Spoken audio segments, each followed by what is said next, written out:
Hey guys, you're watching Lit Sports Online. This is the UFC 218 recap video. We went ahead and did a preview that you could go back and look at if you care to, but this is post all the fights and the pay-per-view taking place. I got special guest analyst for mixed martial arts, Pat, back on the table to discuss this pay-per-view. So the first fight, we had Tecia Torres and Michelle Waterson fighting. Now, if I recall correctly, it was me picking Tecia Torres to win the fight, and you picked Michelle Waterson to win. And it ended up being a unanimous decision for Tecia Torres. So why don't we break down a little bit about what happened in this fight and why? Sure, it was... I picked Waterson because she's a fantastic fighter. I've seen her fight for a long time, but she wasn't able to keep Torres at range. Torres was just too aggressive, got too in her face, was just getting inside and using a lot of dirty boxing, and had a takedown, was able to control Michelle Waterson on the ground a little bit, and it just wasn't Waterson's fight. She wasn't able to utilize her long range kicks and striking that she normally is, kind of her bread and butter, and Torres just made it. I mean, she's the tiny tornado, and she just kind of got in her face, and it was just too much pressure and too much inside damage for Waterson to handle. Yeah, when I was watching this fight, it actually looked not totally even, but it looked reasonably even to me. But then when I saw the stats afterwards, you could clearly see Tecia Torres landed more significant headshots, and the numbers looked a little lopsided when you actually broke it down. But yeah, I remember when it went to decision, not knowing 100% who they were going to give it to, but it ended up going to Tecia Torres unanimously. So I guess the judges didn't think it was that close. Yeah, no, it wasn't a blowout. I don't think it wasn't. Waterson wasn't totally outclassed. I mean, she had 2 takedowns, so Torres is 1. So there's some sort of a little bit of a reason to lean towards Michelle Waterson for. At least the controlling the fight in those moments of, getting the takedown and controlling where the fight takes place and things. But yeah, by the end of the fight, the successful strikes landed stats were pretty one-sided, and I think Torres definitely rightfully won.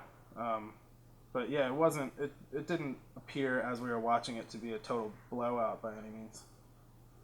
Yeah, and then the next fight that happened was Eddie Alvarez and Justin Gaethje, and this was one that actually ended in a knockout of Justin Gaethje by Eddie Alvarez, and this was pretty ugly because, I mean, there was a lot of blood early on in this fight, and I kind of knew where it was going from there, and we kind of talked about how both these guys had a style of fighting where they're very keep pressing forward and not really go back and block. Mm-hmm.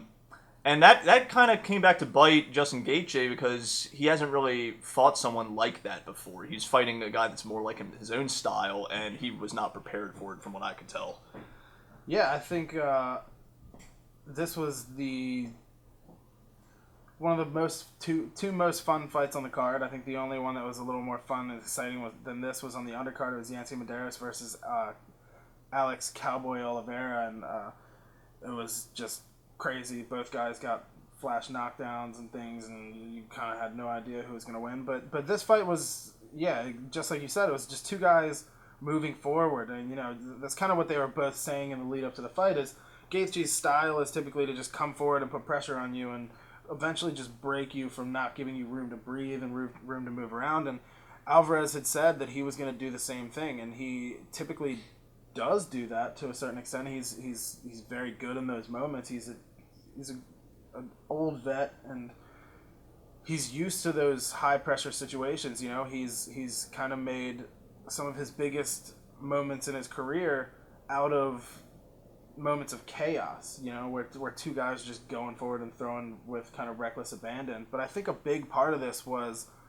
Alvarez consistently going to the body. I think that eventually took a toll on Gaethje to the point where he didn't have as much in the tank to, throw those big power shots anymore. And Alvarez was just, almost every combination he threw, at least one shot just went right around Gaethje's elbows and just caught him right on the ribs. It was pretty brutal. And it was, outside of that, I think Gaethje's leg kicks were also very effective. If it was a 4 or 5 round fight, or if it was a 5-round fight, or if it went to the 4th or 5th round, I would definitely be worried about Alvarez's legs after that 3rd round, because Gaethje buckled him a couple times. He throws real hard leg kicks at the end of combinations.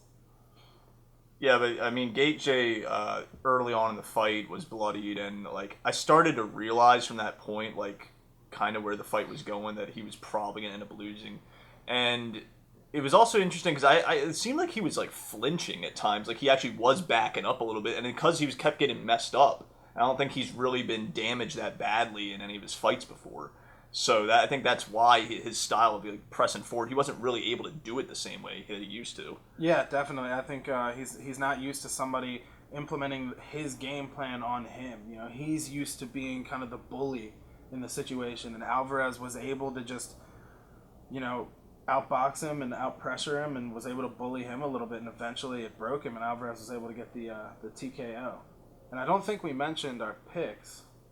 Yeah, I think I picked Alvarez on this one. Yeah, you did. I picked Gaethje, and Gaethje, when I picked him, was an undefeated fighter. He took his first defeat at this pay-per-view, and you know, I don't know. I mean, he looked pretty bad in this one. I wouldn't be surprised if he loses another at this point. Yeah, I didn't think he looked terrible. I mean, it's that fighting style is really effective, kind of up to a point.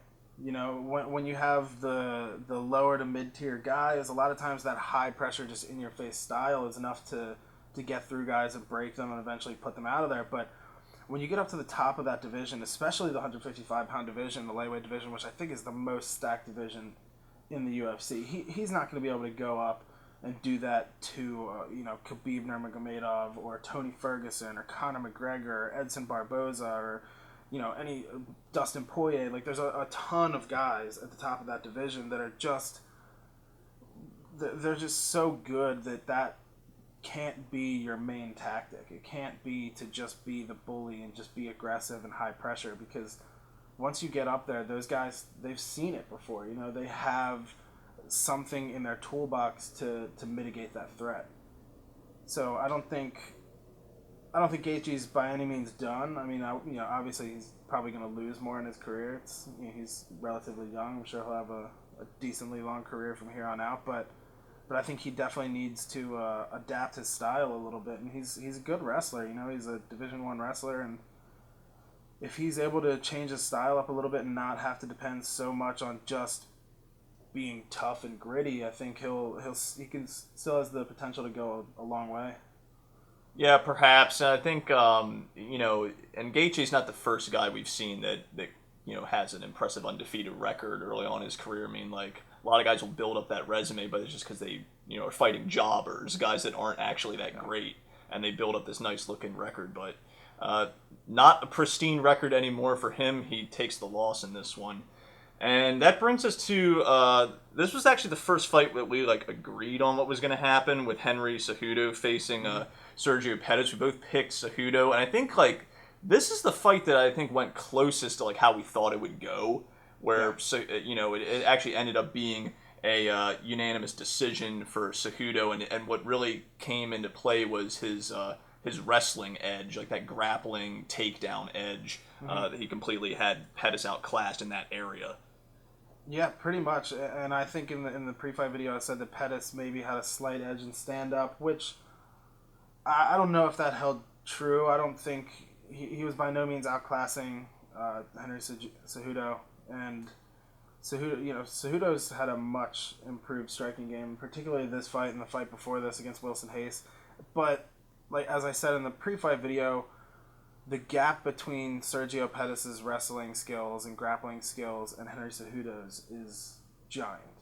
Henry Cejudo's an Olympic wrestler, and Sergio Pettis is 24 years old. He grew up doing Taekwondo and started grappling a little later in his life, and it's just that Henry Cejudo's wrestling pedigree and his grappling skills are just so ingrained in him at this point. You don't get to the Olympics by being a mediocre grappler. He's world class, and that's what we saw. We saw that Pettis was just not able to stop the takedowns. He stuffed maybe 2 takedowns the whole fight, but even once he got down there, he was not able to do much. He had a real tough time getting up. He spent most of the fight on the ground underneath of Cejudo on his back. And yeah, like you said, that was the difference, was just that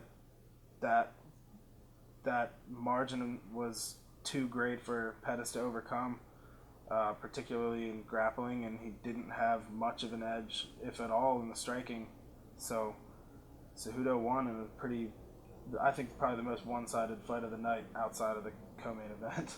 Yeah, and then when you're a primarily a stand-up fighter and you're going up against a guy that has that great of takedown and wrestling skills, like you really got to prepare at least your takedown defense, being able to stuff those takedowns, making sure that the fight's not going to be fought with you on your back. And I don't feel like his maybe his training staff didn't really focus on that enough in their training or prepared for it enough, because that really should have been one of the keys for him going into this fight. Yeah, I think they probably did, but like I said, it's just that gap is just too big at this point for him to overcome at such a young age. I think maybe later in his career, at 4 or 5 years down the road, he has more time to study grappling and things, and I think they expected probably to have a bigger edge on the feet and have a better advantage while standing than they did. But I also think that, yeah, it's just Cejudo. I don't even think it's really a matter of Pettis being under-prepared or not preparing enough for the takedowns and the grappling. I think it's just Cejudo's just that goddamn good. You can't stop it. He's one of the top grapplers in all of MMA right now, easily. And then the next fight we have, this is the co-main event, heavyweight fight. We had Alistair Overeem versus Francis Ngannou. This was very lopsided. Francis Ngannou with an easy knockout victory. I believe it was round 1, right?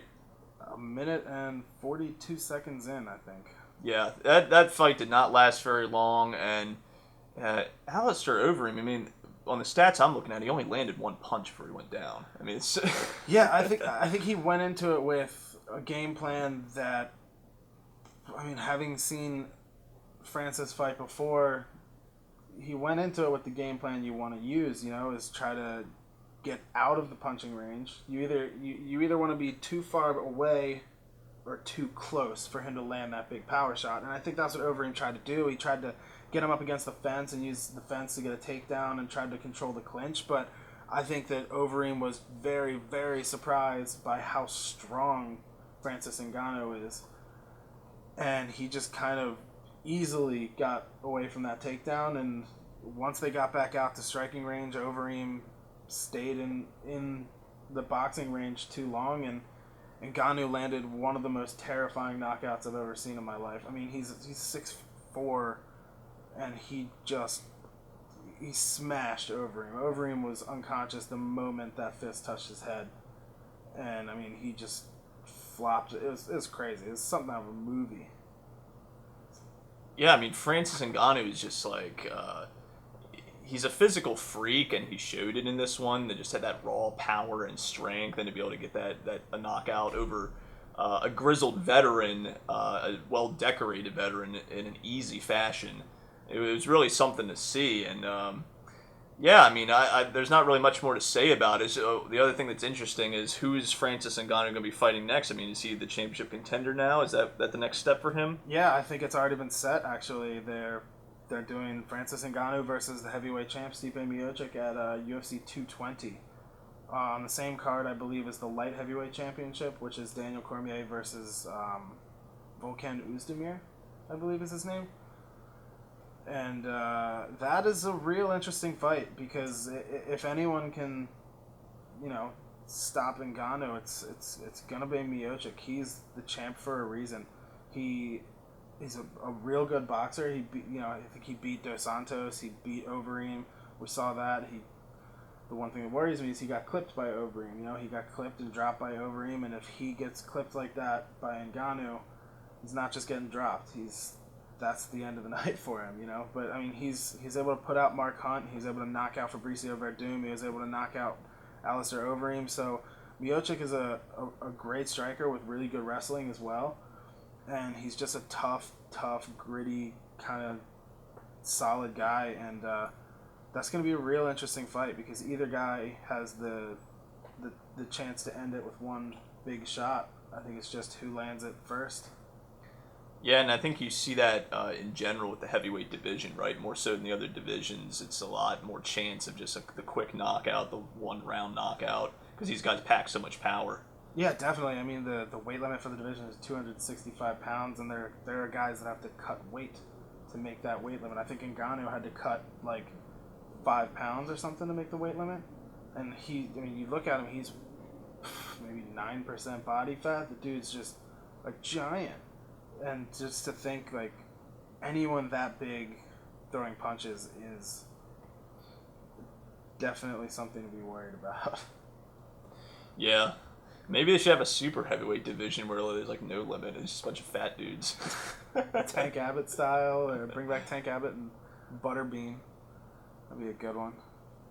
But yeah, and I picked Overeem on that last fight. I thought the experience, and he's a tricky fighter, but Ngannou's power is just too much.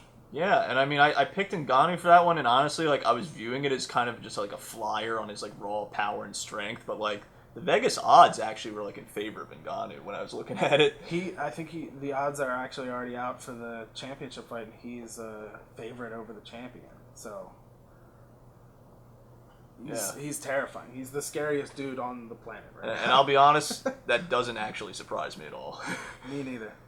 And then the other co-main event fight, the last fight of the night, was the champion Max Holloway defending his title against Jose Aldo, and it was a successful title defense as he got the knockout victory. Mm-hmm. Now this is one where I believe we both picked Max Holloway to retain the title. We did. I think you were a little more iffy on the pick than I was, but I mean, what do you got to say about this fight? It was a good fight. It kind of started the same way the last one did. The first round was pretty back and forth. Both guys landed big shots. Aldo landed a huge uppercut right at the end of the round, and it wasn't as one-sided as some of the reviews and post-fight articles would make it seem. I thought the first 2 rounds were pretty competitive. It was really kind of the end of the second round where Holloway started to just get into his groove and start to inch away with the victory. But I think Holloway felt that way at the end of the first. I mean, in between rounds, he walked by, as he was walking back to his corner, he walked by the commentators and he looks at Joe Rogan and says, "The man's tired," after the first round. So Holloway was obviously confident, even in the early parts of the fight. But yeah, it was about a minute into the third round or so, we kind of saw Holloway starting to just land at will, starting to land those bigger shots and starting to land some real good combinations, and it just got worse and worse from there. Aldo was throwing everything he had with every shot, which is not the best way to go into a 5-round fight. You're going to tire yourself out if every shot is thrown as hard as you can. You can't throw that many of those shots. I would just make the point that Aldo, I mean, again, not only is he the older fighter here, and that already, leads you to believe he's going to have less stamina than Holloway, but also he's pressed into action late due to that injury, who was going to be the challenger. Aldo wasn't the original challenger for this fight, so perhaps he had less time to train and prepare and get his stamina where it needed to be. So really not a shock to me that he would come out and not have the energy to go the whole distance. Yeah, that's definitely a fair point. He was originally supposed to fight next weekend, I believe, against Ricardo Lamas on the UFC on Fox card. But Aldo has been known to do this throughout his career. We've seen him gas out in multiple fights. There's been a ton of fights where he has been running away with it, and then the last half of the fourth round, or the fourth and fifth rounds, he just wasn't there anymore because he's just too tired. And I think it is just based on, a lot of it is just how he fights. He doesn't throw anything half power. He like Max Holloway, everything is real technical. He doesn't wind up on any of his punches. He throws everything from the chamber, and he just peppers a lot of shots in there instead of like throwing those big bombs that Aldo throws. And when you throw everything into every punch you have, like I said, you can only throw so many of those. You can't just keep doing that all night, and I think that kind of caught up to Aldo with that, and the fact that Holloway was just he's just a better man then. And his footwork was way better. His combinations were way better. And I mean, by the time the middle of the third round came around, Holloway was just kind of landing at will, and there was not much Aldo could do about it. And it ended in a similar fashion to the last one. Holloway started landing a lot. Aldo went for the takedown. Then Holloway just kind of kept him on the ground and pounded him out until the ref stopped the fight. I also remember because we watched this fight together, and there were multiple occasions where you were yelling at the TV screen because Aldo was not throwing leg kicks. That sounds like me, yeah. He did throw some leg kicks, which I was happy to see, but he didn't throw enough. I think that should have been a huge part of his game plan. I think it would have stopped a lot of Holloway's footwork, and it would have forced him to pick one stance to fight out of instead of constantly being able to switch from southpaw to orthodox. So, if he beats up one of those legs, Holloway's not going to want to have that leg out there to keep taking those shots. And he's also not going to be able to move around as fluidly and cut those angles on Aldo, which he was able to do to get the finish. So, I think if it's all conjecture at this point, but that would have been a bigger part of the game plan, I would have thought. Yeah, and the one other thing I would say about this fight is that, like, the post-fight interview when Holloway's being interviewed, I actually like the class that he showed in that, because the guy basically was asking him, like, he was basically, like, prodding him toward trying to say he was, like, the better fighter than Aldo, and then he was like, well, the guy, he basically went on to, like, to defend the guy's resume as a fighter, and was like, I'm not at that level yet. And I thought that was class. Yeah, and it's definitely a classy move, and Holloway is a super likable guy. He's not a shit talker. He's just a nice guy. He's supremely confident at this point. I mean, who wouldn't be? He's on a 12-fight winning streak, and he's beat the best featherweight of all time twice in a row now. And I mean, even with Holloway beating him twice, Aldo is still the greatest featherweight of all time. He had one of the longest title runs in UFC history. I think fourth longest ever, I think, behind Anderson Silva, George St. Pierre, and Demetrius Johnson. And Aldo, I would still say, is the greatest featherweight of all time. But skill for skill, I would say Holloway is probably the best featherweight of all time, and definitely has the potential to just hold that title and run away with it and take Aldo's position as the greatest of all time in the division. So, Aldo definitely has the resume and the respect that he deserves. And I think it was a very good and classy move of Holloway to show that. Yeah, and Aldo hasn't lost a lot of fights in his career, but he's dropped 2 to Holloway. And it's kind of interesting that lost such few fights, but 2 to the same guy. And in such a short time span. I mean, it wasn't that long since they last fought. No, it was 6 months ago. It was in June. So, yeah, and sometimes that's just how it goes, Sometimes somebody just has your number, It's, I mean, we saw Junior Dos Santos ran through everybody, got to Cain Velasquez, knocked him out with a quick punch in their first fight, and then the next 2 fights were some of the most one-sided fights we've ever seen, Cain just had Junior's number, and that could be the case here. Maybe Holloway just has Aldo's number, and then Aldo goes back and beats everyone not named Max Holloway. Because, I mean, he has beat everyone not named Max Holloway in the top of the division, and Aldo beat the guy that I think we're going to see fight for the title next, the original fighter for this past weekend, in Frankie Edgar. Aldo beat Frankie twice. Frankie's a former lightweight champion. He's a legend in the sport. He's a phenomenal fighter. He's a fantastic wrestler. He's fantastic at mixing it up between strikes and wrestling. He's a great boxer. He's fast. He's strong, and that's going to be a hell of a fight for Holloway. I'm really curious to see how he handles that, because it's a totally different fighting style from Aldo.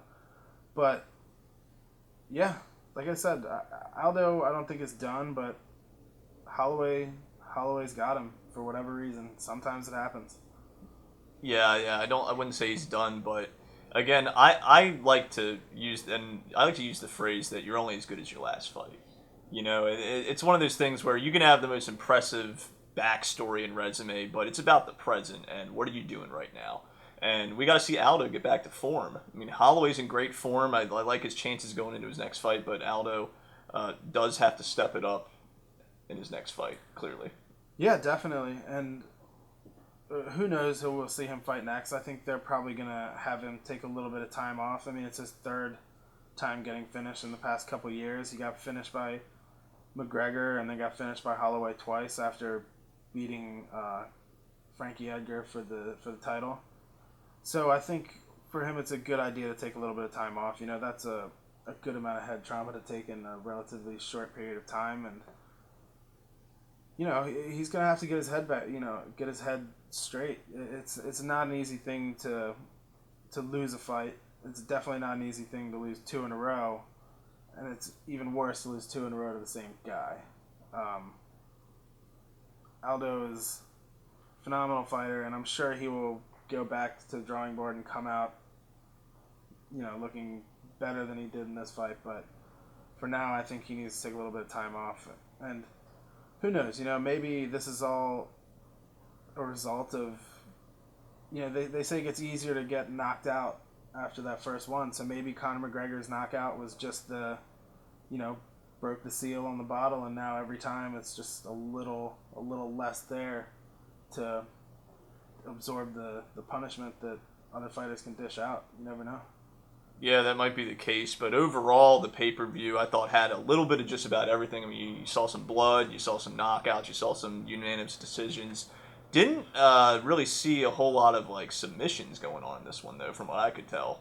At least not anyone getting finished off a submission on the main card. Yeah, not on the main card. I think there was maybe 1 or 2 all night. I missed, like, one fight all night, but yeah, no, not a lot of submissions. But a great night of fights nonetheless. It was a really fun fight card to watch.